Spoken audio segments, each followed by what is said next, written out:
안녕하세요. 생각그레이드입니다. 오늘은 집 산 뒤 1년 내 분양권 취득하면 실거주에도 양도세, 비과세 못 받는다에 대한 내용을 같이 보려고 합니다. 지난달 1가구 1주택자에 대한 양도세, 비과세 기준이 양도가액 9억 원에서 12억 원으로 상향되면서 많은 집주인이 부담을 덜게 되었습니다.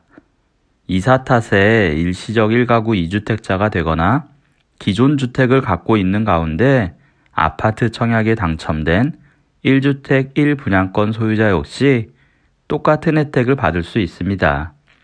하지만 지난 6일 소득세법 시행령이 개정되면서 1주택 1분양권 소유자는 고려해야 할 변수가 늘었습니다.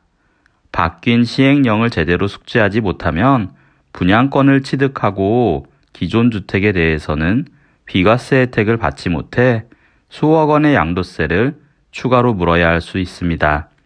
일시적 1주택 1분양권 인정을 받으려면 1가구 1주택자가 분양권을 취득한 경우 기존 주택 매매 시 비과세 적용을 받는 방법은 크게 두 가지가 있습니다. 우선 분양권을 취득한 지 3년 내에 기존 주택을 파는 것입니다.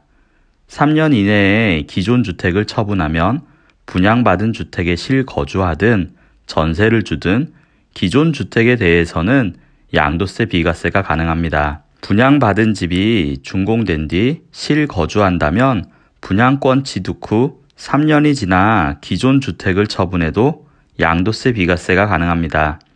주택 건설 과정에 차질이 생겨 입주까지 3년 이상 걸리는 상황을 감안한 것입니다. 이를 적용받으려면 신축 주택이 완공된 뒤 2년 내 기존 주택을 매도해야 합니다.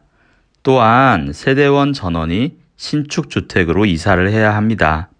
신축 주택에 1년 이상 거주 등의 조건을 모두 만족해야 합니다.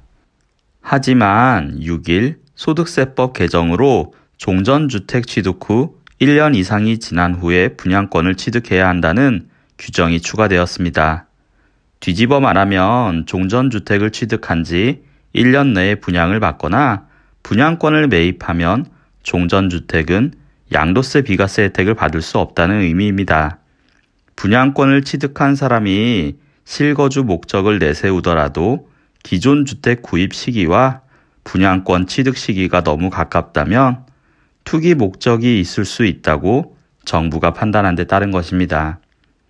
아파트 분양권 취득을 계획하고 있다면 기존 주택 매수 시점을 꼭 살펴야 합니다.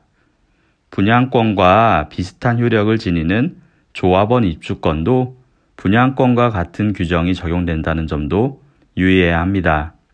오늘은 집 산 뒤 1년 내 분양권을 취득하면 실거주에도 비과세를 못 받는다에 대한 내용을 같이 살펴보았는데요. 이 영상을 통해 여러분들의 생각도 업그레이드 되었길 바랍니다. 이상으로 생각그레이드였습니다. 감사합니다.